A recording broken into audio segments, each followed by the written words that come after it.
Cricket প্রশাসক হিসেবে কাজ করেছেন তিনি। এবার সেই বিশ্বরূপ দে জাতীয় গেমসে বাংলার শেপ দ্য মিশন হয়ে যাচ্ছেন উত্তরাখণ্ডে।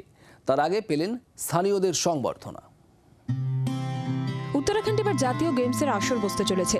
সে গেমসে প্রশাসনিক কর্তা হিসেবে দায়িত্ব পাওয়া সেভ দ্য মিশন বিশ্বরূপ দেকে মঙ্গলবার সংবর্ধনা দিলেন স্থানীয়রা।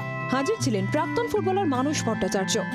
সেভ দ্য মিশন করে যাকে পাঠানো হচ্ছে একজন দক্ষ প্রশাসক, এবং আমার ধারণা এবারে আমরা খুব ভালো ফল করব, কারণ ও যেদিন থেকে এই জায়গায় এসেছে, ও যখন পেয়েছে তখন থেকেই ও কাজ শুরু করেছে, যেটা এর আগে আমি দেখিনি। ন্যাশনাল গেমসে বাংলা প্রতিনিধিত্ব করবে, 400 জন মানুষ যাবে, ফলে নিশ্চয়ই একটা বড় চ্যালেঞ্জ।